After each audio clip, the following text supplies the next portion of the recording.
Want to please switch off your cameras. We are about to start the event.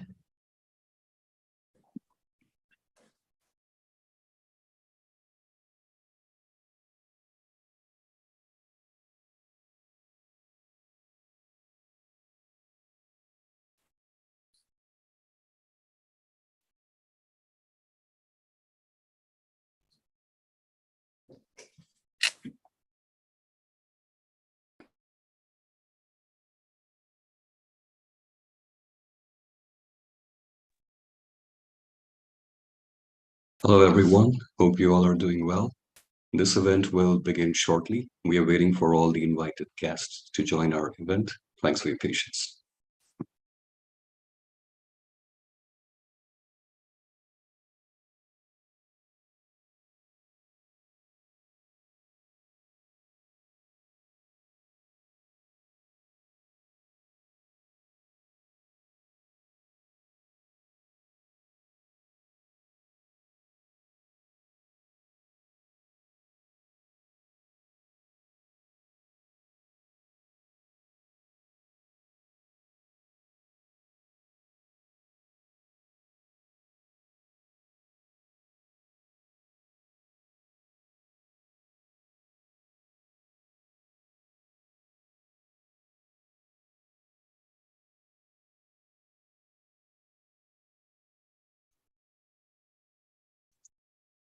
Hi, everybody. My name is Zikant, and I would like to welcome you today to another edition of KiwiTech's Black Entrepreneurs Matter Demo Day. So for those who do not know, we started our Black Entrepreneurs Matter Demo Day series in 2020, and this is to encourage and empower underrepresented African-American founders and help them close the funding gap. Today, we have a fantastic panel discussion. It's called Driving Success, Improved Customer Experience and Cost Savings Through AI, followed by 7 high-value growth stage startup presentations. And I'm also joined by my colleague, Mehek Kare, and the two of us will serve as your moderators for today's event. So let's get started with a brief introduction to KiwiTech, followed by BAM Demo Day. It's my pleasure to introduce KiwiTech, a one-of-a-kind innovation ecosystem that's home to 500+ portfolio startups and 300+ mentors, all committed to supporting innovators globally. It all began in 2009, when a team of seasoned entrepreneurs who had previously built and scaled a publishing services company for a 9-digit exit and decided to start another company to empower startups with innovation. So all in all, we at KiwiTech particularly team up with early to late stage startups, to support entrepreneurs with 360-degree support in terms of technology, fundraising, mentorship, networking opportunities, go-to-market strategy, and much more. So now, without further ado, I would like to invite our panel moderator, Ike Syed, SVP Strategic Partnerships at KiwiTech, to start with the panel discussion. Hi, Ike.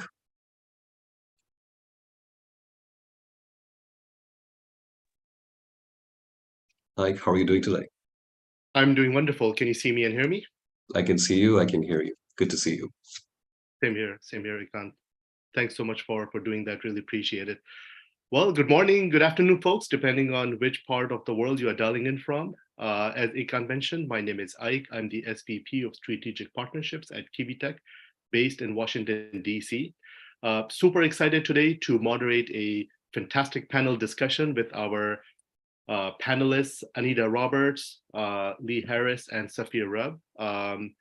I'll give a brief background on all of them. Feel free, folks, to turn on your camera and mute yourselves.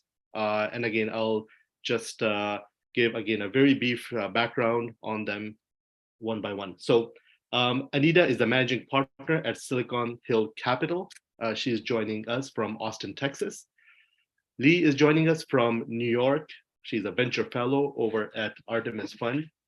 And Safia Rubb is joining me is a fellow DMV resident based in Baltimore, founder at Interculture, an investment and strategy advisory firm. So give me 1 second team, if we can let folks turn their video on. And yep, there they are.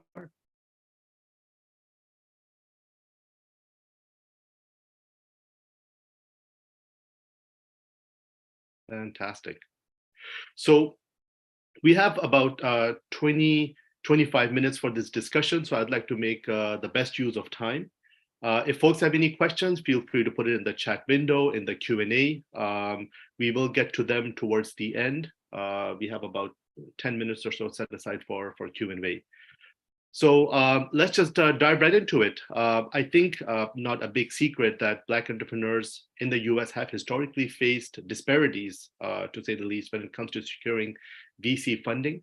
Typically, they receive less than 2% of overall VC dollars that go out in the market every year. By the end of 2022, for last year, and again, I'll post a link in the chat window shortly, market conditions led to a 36% drop in those VC dollars. So things are basically getting from bad to worse. What I would like each one of you to do, and we can start, let's see, maybe sorted by last name. So maybe starting with Lee and then Safir and then Anita, is, just kind of as you are investing in companies, as you are looking at broader portfolio, companies to add to your portfolio, kind of what are some of the challenges you're seeing, both as a African-American investor, but as you're evaluating companies founded by African-American entrepreneurs, some of the challenges you're seeing, maybe some of the opportunities, and just the overall state of the market. So Lee, if I can start with you. Hi. So when looking at companies with Black and Brown founders, firstly, my company, we only invest in female founded and co-founded companies.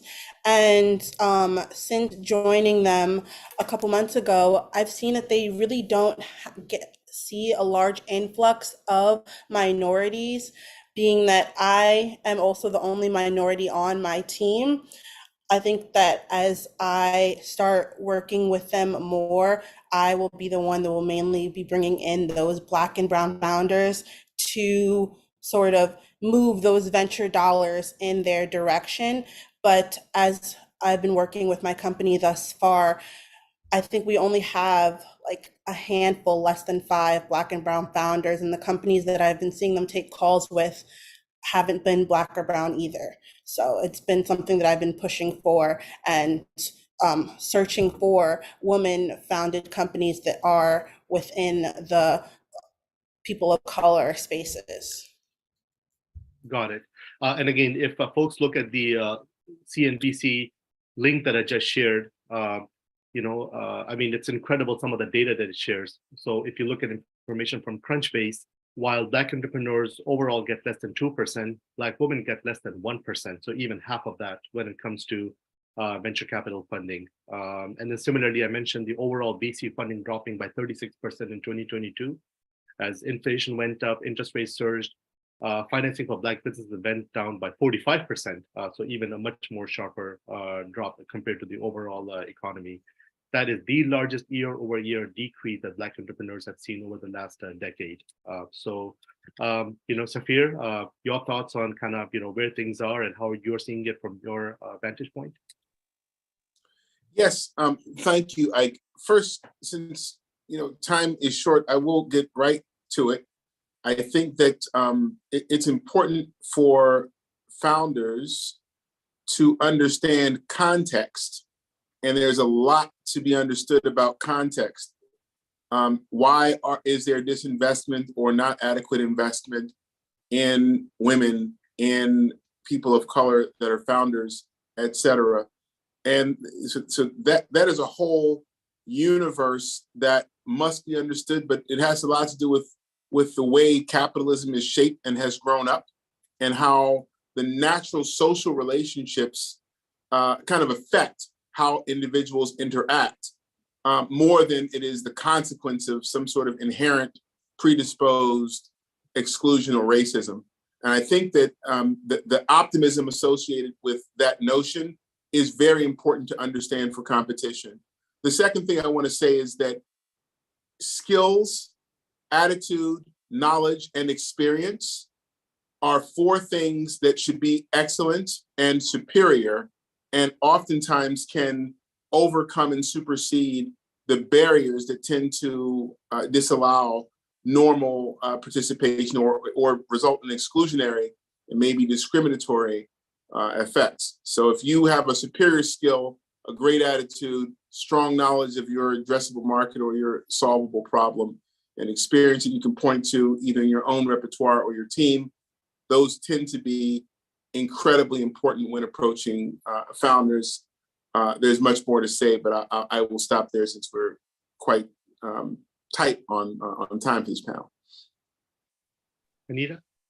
Sure. So I will kind of go to the, I guess, add to what Safir just talked about, and also what Lee spoke about. It's the lack of representation from the people who write checks. I am a firm believer that more Black women and more Black men need to write checks, because we will tend to support people who look like us. It's just, and that's one of the reasons why I don't believe a lot of it is racist, that, you know, it's the reason why African Americans don't get a lot of funding. It's about also, you know, the limited networking opportunities. Who's in your network? You know, I talk to a lot of venture capitalists every day, and they say the same thing. We do not see, you know, founders of color who have businesses that they feel like they can invest in. And I always tell them it's because your network is too small. It's the same way with founders. If your network is too small, you don't have people who look like me on, you know, on your cap table or in your network, then, you know, you're already limiting a whole lot. And like I said, Lee spoke about the lack of representation. I mean, access to capital is a problem for, you know, most entrepreneurs. You know, as you just said, Ike, you know, things are a little bit more dismal when you talk about Black and brown founders, and then Black women specifically. In the state of Texas, which is where I'm at, I was the first African-American woman to build a venture capital firm for women of color. So that in itself tells you that something's wrong in 2020. When I started this firm, you know, and I don't come from a finance background. I come from a marketing and PR background. So I know what works. I know, you know, how to, you know, to market and get more money, you know, for your company. But, you know, there's a list of things. And like I said, Safir talked about them and Lee talked about them as well. Wonderful. And I'll post another, some more data now from the National Venture Capital Association. You know, so and from Forbes, you know, things seem to be getting better. So we've seen historically what's been happening now, and then, you know, if you see, for example, the first time Black fund managers, some 29% of all Black fund managers launched their first fund last year. And that's consistent with 2022, that numbers were rising, they've risen even more. Almost 30% of Black investors are at funds with assets under management of greater than $1 billion. 72% of Black junior level investors, I would imagine principal and below, have a Black mentor in the industry. And so there is this sort of a sense of people lifting others up. You know, so I think, I mean, all of this, you know, are just great news. So with that, again, I'll, you know, if I can ask, you know, as you look at companies and you look at minority founders, kind of what lessons do you have for them, for minority founders, you know, as they're pitching their companies? How have you seen them maybe coming off differently, whether positively or negatively? You know, would love to kind of, you know, hear and see both perspectives. When, for example, compared to non-minority founders, would love to hear your perspective. And let's go in a reverse order this time. Anita, maybe we'll start with you, then Safir, then Lee. I love this question because I think this is it's really important for founders of color and African-American founders specifically. One of the things that I believe, I think there's a few things, but the first thing is that, you know, as a African-American founder, we have to ensure that, you know, that that the people who are investing or want to invest in you, sometimes they don't understand your product. You know, if black hair, for example, if you go into a room and people, you know, all the investors are white males and you're talking about, you know, tracks and, you know, weave and things like that, it's going to go straight over their head. So we have to learn that we have to educate them and not look at that as a barrier. I mean, it's just information, giving them more information. So, you know, our products and services will be different. You know, we're going to invest in problems that are, like I said, different from other folks. So our solutions are different as well. Our culture is different. I believe that, you know, we're some of the most talented people on the universe, but our communication is different too. So when I'm talking to Lee off, off the cuff, you know, we're gonna talk about things that probably, you know, when you and I, if you hear us talking, you're going to say, what are they talking about? Because our language, our communication is different. And we do know that unconscious bias is out there as well. There is bias out in the marketplace. And so we have to, number one, identify it, recognize it, and move on. You know, you're going to hear a no. And when you hear a no, it's okay. You know, you're going to hear 100 no's, but you're going to have to, you know, you've got to have that grit to understand that, you know, as an entrepreneur today, if you might get $1 million, contract tomorrow, you may lose, you know, so it's an up and a down, universe as an entrepreneur. So you just got to be able to stay the course. It's incredible you brought up that point because we have one of the companies pitching today. I don't know if you know Anita or not, the Hollaback based in Washington, D.C., focusing on Black women's hair. So it's interesting you mentioned that. And we'll hear more about kind of what the Hollaback does and how they work and how they're differentiating themselves from competitors in the industry. So I'm really glad you brought that up. Safir, over to you. Did you say that company is called Hollaback? It is. Okay, well, there's that. All right, cool. I look forward to hearing about them. So I agree with what's been mentioned before. I'm gonna approach answering the question from a little bit of a different vantage point. I think that all business is about asking the critical question. Okay, what are we solving for? And when you're pitching, I think oftentimes you ask about mistakes and lessons learned.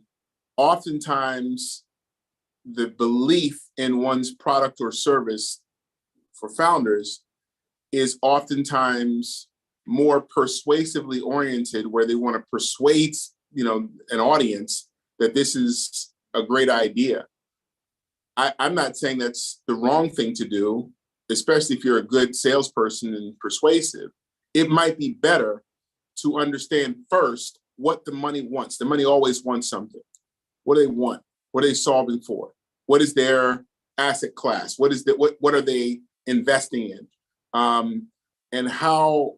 What are the general terms? And you can cull that information based on, one of the best ways of predicting future behavior is looking at past performance. So understand what they've already invested in to get a real good clue about what they will invest in.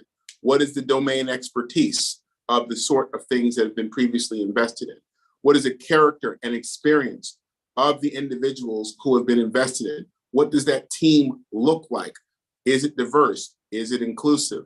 Is it, educated? Is it experiential?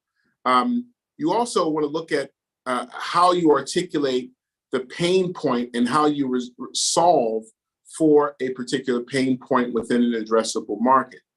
In addition, if you can demonstrate, if you're pitching, oftentimes I receive pitches or interactions where an adequate sense of a connectivity to the industry is not there.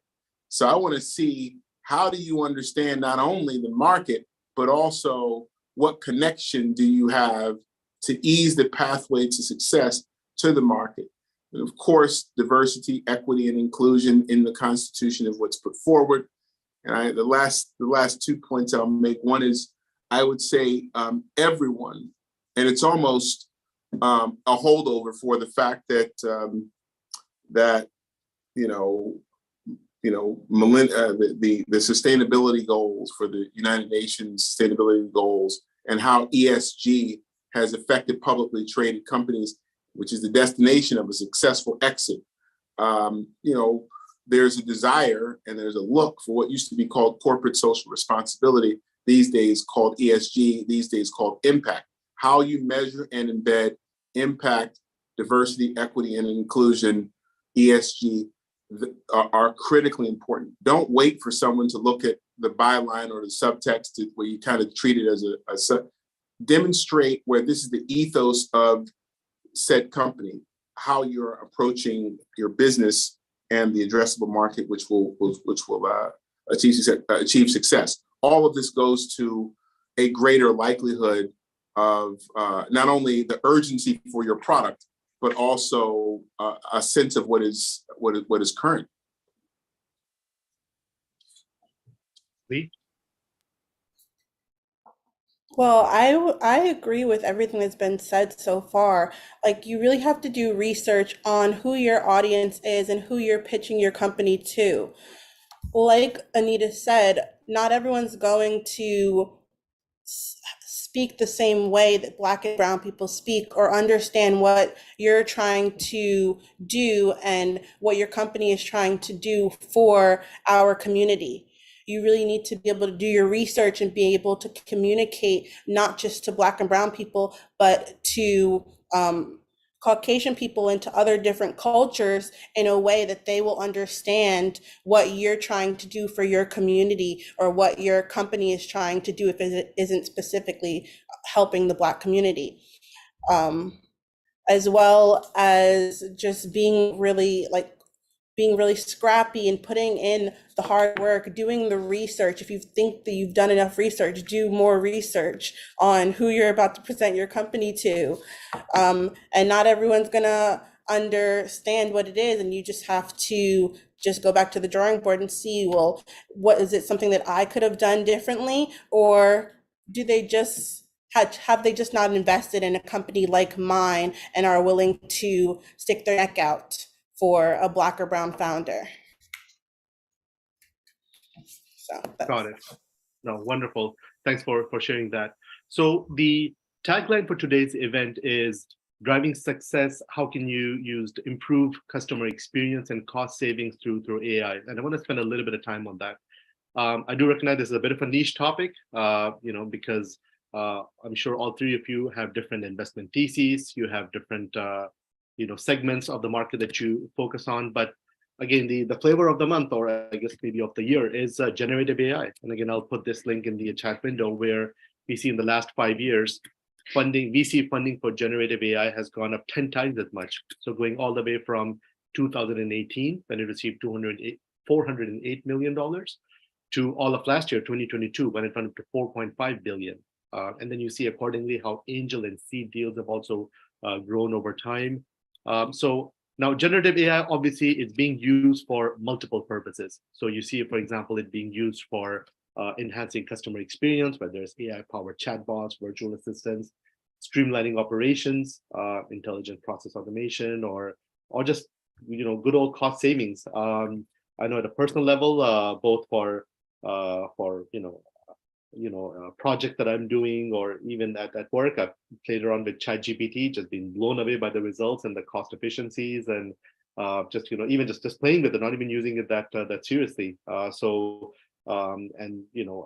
the same time, we see companies that are prohibiting their employees from using tools like ChatGPT for any number of reasons. But if we can just kind of keep it at a high level, AI. Whether if you're looking at companies, and again, I'll start again in the initial order, Lee, and then Safir, and then ending with Anita.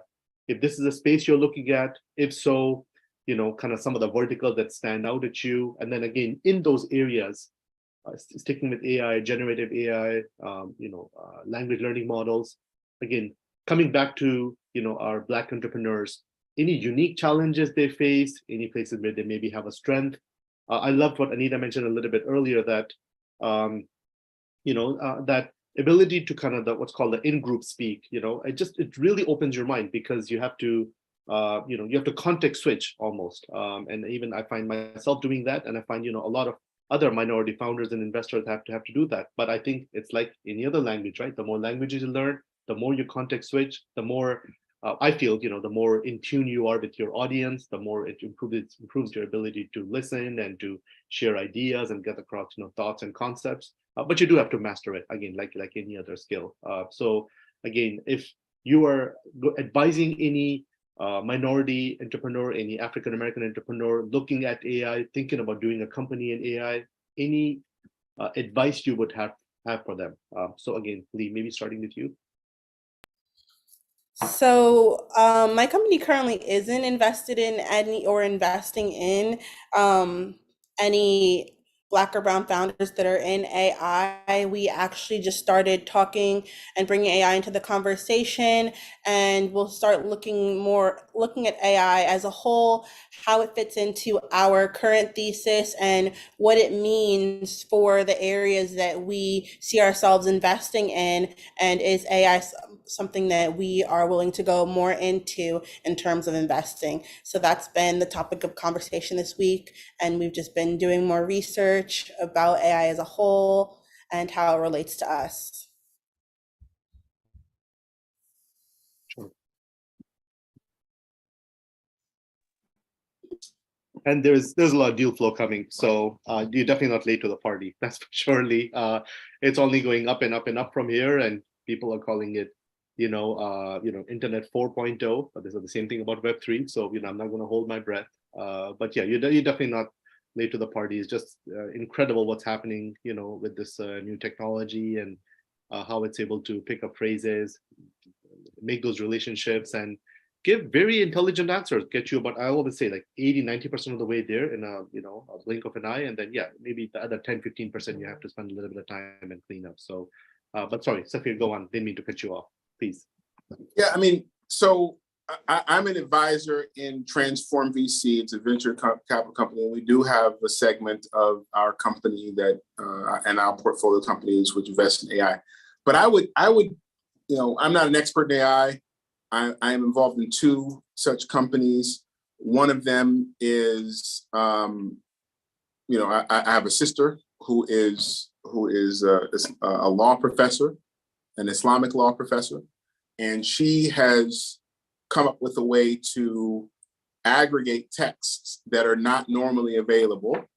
And then once you have aggregated the texts, they're typically not digitized, okay? And then once they've been digitized, which is a whole process of permissions, et cetera, they're not searchable. So what I just described to a layperson like myself is a common addressable problem that's relatable, and whatever is the pitch, beyond the pithiness and the smartness and the technical elements of the deep tech involved with where the market has arrived, the principles about what will attract an investor to cut a check is less involved in the fluidity and the ability for us to be able to be conversant in a nuanced niche like AI. It has much more to do with an investor who will cut a check like myself or like Anita or like Lee, to be able to see, do the principles associated with what's being put forward match the requirements to believe in the idea and to see where a 10x advantage could occur. Is it plausible?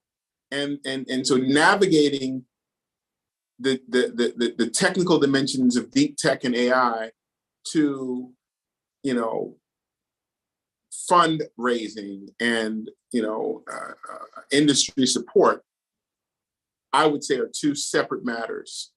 I would invest in AI if I am persuaded that the principles of an addressable market, a 10x advantage, a reasonable exit, a strong, high-performance team, solid ground rules, great discipline, and a persuasive narrative exist. So I would make certain that now, notwithstanding all of that, when it comes to the tech, I would say, similar to how Lee and Anita mentioned, that there is a separate lexicon and language within Black, within every community, actually.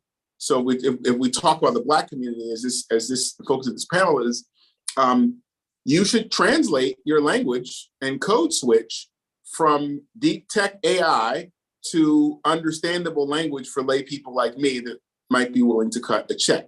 Bring it down to earth, make it simple enough and digestible enough, and persuade the potential investor that the upside benefit of taking a risk with you is believable and understandable from a technical but comprehensible perspective. Thank you for that, Anita. I have a 16-year-old that's home and he's having a good time on his game. So he's Austin, calm it down. Sorry. So AI and as an investor, I think AI for African Americans is our next big thing. I think there's just so many opportunities. Like Safir, in Silicon Hills Capital, we don't invest directly into AI, but I'm also a partner in another venture firm in the accessibility space, in the disability space. And most of the companies that we see are, all have some type of AI generated technology in that. And I think that is something that I hope will transfer over to African American founders, because I really believe that there is a lot that can be done in our community to help our community using AI. But when I think of AI, honestly, I think of it in terms of the founders that we currently, are supporting and how they're using AI to build their business and to get better. And there's just so many ways I think that AI can support them, especially in the marketing space. I'm a marketer. I use AI every single day because there's a lot of data, there's a lot of analytics that you can use AI for as a founder. And so if you're not using that, I think you're a step, behind the competition, because you need to be using those tools. You can help with, enhancing your customer service by just asking questions. What questions are out there that, we should be supporting, with this type of problem that we're trying to solve. So there's just so many things I believe that AI can assist, founders. And to me, I think this is like a secret weapon that founders can use to really help to build their companies and take it to the next level. Wonderful. And we can hear you 100%. So Anita, don't worry about it. We don't hear the disturbance at all. So it's completely okay from our point of view. Let's go to the Q&A window. We have a question from Keith. I'll just repeat the question as is, and then any one of you feel free to jump in and answer the question. What strategies have you found effective for overcoming bootstrapping challenges and regaining momentum when building a company, particularly when faced with resource constraints? Additionally, how would you suggest finding a suitable tech partner who's willing to invest their expertise and resources, in addition for equity, to help complete the development of my MVP, minimum viable product, and facilitate a successful go-to-market strategy? There's a lot in there.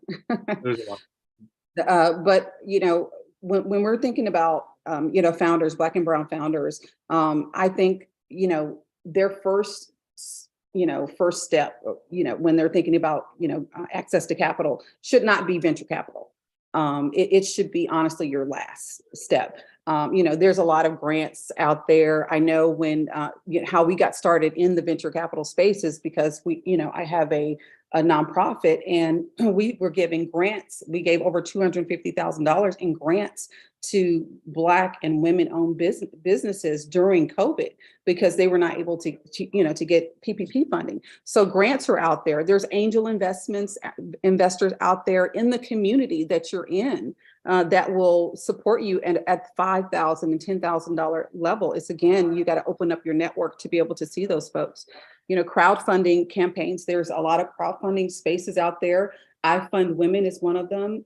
Fearless Fund is another one that supports women specifically and African-American women as well. So, you know, and loans, I always tell people, unless your company is already, you know, making money, you know, I wouldn't consider loans, but there are other tools, you know, the grants, the angel investment, the crowdfunding that you can do and use before you get to those other areas. That's a fantastic point, Anita. And I'll add to that, because folks always ask me, you know, how long should I wait before raising venture money? And I say exactly the same thing, wait as long as you absolutely have to. But also your valuation between a pre-rev and a post-rev is a world of a difference. You know, you're not just talking 10x or 20x, it's much more. If it's pre-rev, I mean, it's pre-revenue. No one is paid $1. People don't know if it's proven, if the idea has any legs, if there's any traction. But even if there's a single dollar of revenue, it's a world of a difference, right? You're in another phase now. It's a different ball game, and but obviously the more revenue, the better. You know, so that's a good point. Safir, you had something to add? Yeah, I was going to just state that, you know, in general, there is a notion that it is a expedience or a fast getting to the money associated with business. You know, I find that it is harder to come up with a really great, refined, and well-articulated idea than it is to come up with the money for a great, well-articulated idea. If your idea is so great, trust me, there are resources and people who will support it. A part of it is coming to forums like this and finding them. They're chock full of these sorts of ideas and forums at every university in your local area, at every municipal and state. I mean, they have loads of resources, and the network of trying and adapting, I would say adopting the attitude, not as an authority, but as a comer looking for knowledge and looking for refinement. I think that I find to be a magnet for the sort of talent and guidance to even incubate in beta or provide resources or even give walking around money to get to, you know, pre-seed. Wonderful. We're coming up on time. One thing I'd love for especially Safir and Anita to do, because I'll be asking Leah a question and I know she'll be busy answering my question, is you mentioned some great resources. If you can just kind of, you know, anything that kind of pops up to your mind, any people, any funds, feel free to kind of, you know, just put it in the chat window. I'm sure people can Google and stuff, but some stuff that's really stuck out at you, notable individuals, helpful mentors, and but especially funds. I mean, you know, we're all here looking for VCs and looking for investment dollars. So any names, URL links, please, you know, that would be very helpful if you could put it on the chat window. Lee, I want to turn to you, and again, we are coming up on time. Any kind of departing thoughts? And again, let me see the order here. So I'll start with Lee, then I'll go on to Safir, and then finish up with Anita. So in less than a minute, in that order, if you have any kind of departing thoughts for our portfolio companies, and again, our guests, also portfolio companies, you know, who hopefully will be pitching to investors soon, whether it is related to AI or if it's especially minority founders, you know, building AI companies and pitching to investors, any kind of departing thoughts for them, what they should be doing, should not be doing. Again, Lee, I'll start with you. Final thoughts. Final thoughts would be like, continue to be scrappy, continue to work hard, continue to bootstrap. If you have any questions, feel free to reach out. I don't know if was everyone given like our contact info, or I can put it in the chat. You could, wonderful, that'd be great. And Anita, you too, if you can put your contact information in the chat window too, that'd be great. I'll put my contact info in the chat. Continue to do research on who your audience is and find people who, first of all, want to invest in people like us, and then go from there. I love Anita's thoughts on, in terms of prioritizing, look for your local, city, then state, then national. Especially I love local and city. I always tell people, just drop by. Still physical presence, just literally going by that investor's office or going by that, that institution, instead of just emailing them. I mean, if they're local, if they're based in your city and state, you have no excuse, right? Go to the events that they're hosting, show up, go to those coffee chats or meetups, national and even international. Okay, that's a little bit tougher. Even angel investors, maybe in some, other part of the country, but especially if they're local, I would definitely say, especially now with COVID being over, hopefully the pandemic being behind us, there's just really no excuse. Again, it's all part of the hustle. You got to show up. So thanks for that, Anita. That's a wonderful thought. And also thanks for, Safir and Lee for sharing your email addresses. Final thoughts, Safir? Final thoughts. Yeah, I think that this starts with understanding, first and foremost, what the money wants. Know what the money wants. Identify some targets up front and be clear about what they want, because it helps you to shape your narrative and how you organize your information and how you organize your company. And if you do so, I would be cautious not to compromise your values in order to appease what the money wants, but you have to also determine whether or not the money is right for you. You might not want, all money isn't good money. I think that showing up, I would say, is the second point. I met Ike showing up, and he reached out because, we hit it off. We actually wound up going, I think he treated me to a very nice Japanese restaurant in Baltimore. And it was awesome just by having a chance meeting. The third, I would say, make certain that your team, is well refined.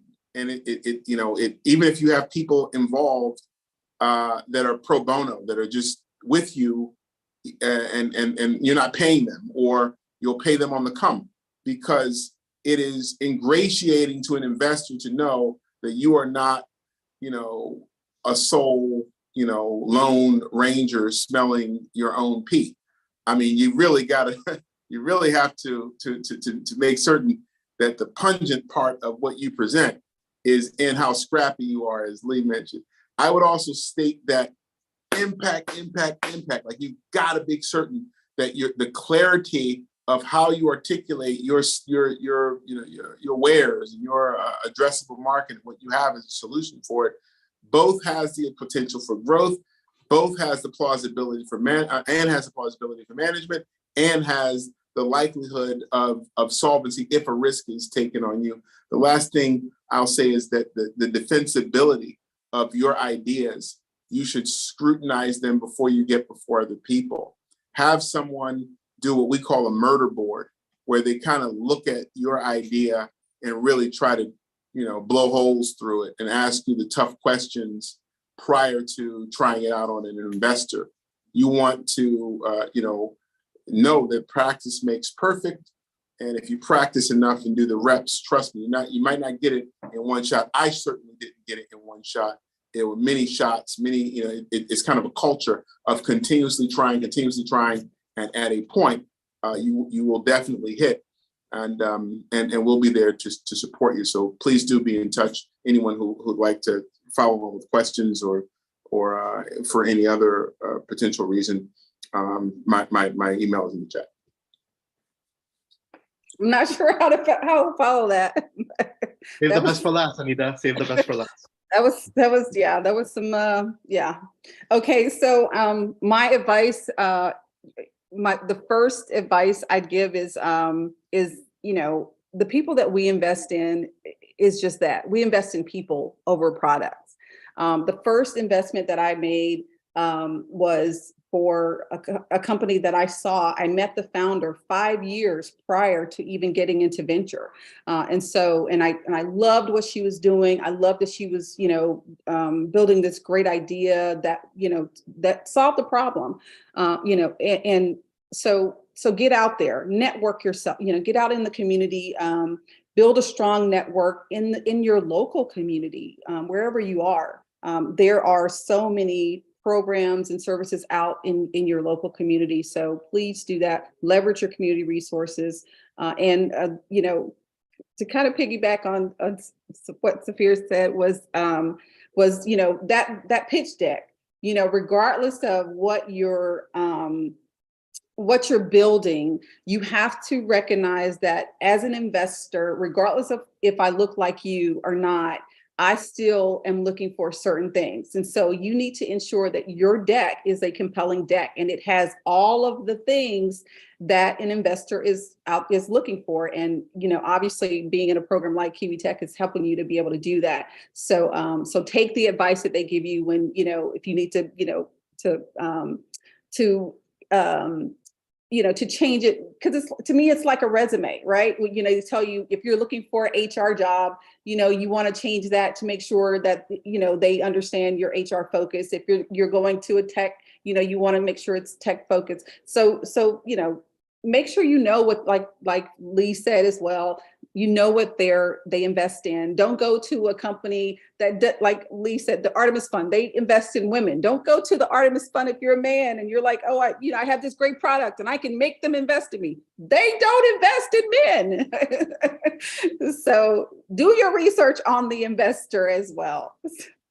And of course, I put my contact information in the chat. You know, feel free to contact me as well. Wonderful. Thanks so much to all three of you, Anita, Lee, Safir, so candidly sharing your thoughts and a lot of interesting analogies. But again, thanks for taking the time today. We really appreciate it. Folks, you have their contact information. Feel free to reach out directly. Just mention that you heard them speak, and if they think that, you know, stood out at you during the fascinating discussion we had today. So with that, I'll turn it over back to the host. Good luck to all the presenters today. We'll be rooting for you. And again, thanks for everyone who is listening to the panel discussion. Moderator, back to you. Sure. Thank you, Ike, Anita, Safir, Lee. I personally really enjoyed this conversation, you know, and I'm sure everybody else did too. We sincerely appreciate all of the wonderful insights, perspectives shared by you here. So great. So moving on now, we would like to move on, you know, to the next exciting part of the event, presentations from our high-value growth stage startups. Before I announce the startups, let's just quickly go over the house rules. So each presenter will get 4 minutes to pitch, followed by 2 minutes of Q&A with the jury. After each feedback session, we will conduct a poll for you to rank the presentation and seek investor introduction with the startup. Also, there is going to be a feedback form link provided in the chat feature. This would be for attendees to fill in.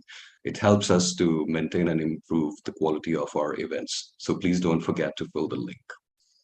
So with the house rules clarified, I'm super excited to introduce 7 of our esteemed startup founders. In order of their presentations, they are, we have Leah Durant, who's the CEO and founder of Hollaback. Garrison Davis, CEO and founder of Little Bob Technologies. Serge Amozu, that's CEO and founder of Datatrix. We have Ikena Eni, that's CEO and founder of Finware Corporation. Desmond Wiggin Jr., who is the CEO and founder of Battery Exchange. We have Emmanuel Umo, who's the CEO and co-founder of Krill